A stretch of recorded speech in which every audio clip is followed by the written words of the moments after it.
Hello guys, welcome to our YouTube channel bubbly movie channel. So ఏంటంటే మనకి హైదరాబాద్లో చాలా రెస్టారెంట్స్లో అలాగే వాటన్నిటిపైన ఫుడ్ ఇన్స్పెక్షన్ జరుగుతుంది. సో ఫుడ్ పాడైన ఫుడ్ అలా పెడుతున్నారు అవి ఇవి అని చెప్పి డిఫరెంట్ కమెంట్స్ వస్తున్నాయి.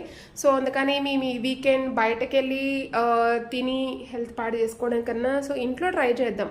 So let's give a try అని చెప్పి ఇవాళ కొన్ని వెరైటీస్ చేశాను అనమాట నేను. సో చూడండి, చికెన్ దమ్ బిర్యానీ. సో ఏం లేదు, ఫస్ట్ చికెన్ కర్రీ అయితే చేసేసాను. ఆ తర్వాత హాఫ్ ఆఫ్ ద రైస్ ఉడికిన తర్వాత ఆ రైస్ని ఇందులో వేసేసి ఆ కర్రీలో దానిపైన ఇంగ్రీడియంట్స్ లైక్ బిర్యానీ దినుసులు కానీ తర్వాత కొత్తిమీర, పుదీనా, జీడిపప్పు అన్నీ వేసేసి గార్నిష్ చేసుకోవాలి. తర్వాత నెక్స్ట్ రెస్టారెంట్ స్టైల్లో ఈ గ్రేవీ కర్రీ అనేది చేశాను అనమాట. సో దీంట్లో హెల్త్ పాడేది ఏమీ లేదు, మీకు గ్యాస్ట్రిక్ ప్రాబ్లం కానీ అలా ఏమీ రావు, ఎందుకంటే వితౌట్ మసాలాస్ చేశాను అన్నీ.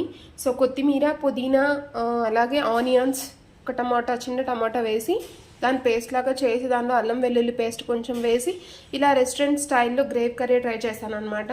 చాలా బాగుంది. అండ్ నెక్స్ట్ రైతా, ఇది మనకు తెలిసిందే, బిర్యానీ ఉందంటే ఖచ్చితంగా ఉండాల్సిందే. సో ఫైనల్గా వచ్చేసి lemon and onions, so munching కోసం అలాంగ్ విత్ స్ప్రైట్ అన్నీ. సో మనకి రెస్టారెంట్ స్టైల్లో మేము వీకెండ్ ఎలా అయితే ఎంజాయ్ చేయాలనుకుంటున్నామో, ఎలాంటి ఐటమ్స్ అయితే సో అవన్నీ ప్రిపేర్ చేసేసుకున్నాము. Yes, sweet and salt lemon juice కూడా ప్రిపేర్ చేసుకున్నాం అనమాట. సో మీరు కూడా ఏవైతే తినాలి అనుకుంటున్నారో, ఎలా అయితే వీకెండ్ని ఏ ఐటమ్స్ అయితే తినాలనుకుంటున్నారో సో మీరు కూడా ఇంట్లో ప్రిపేర్ చేసుకొని మీ హెల్త్ని మంచిగా చూసుకోండి. Thank you guys. Please like and subscribe.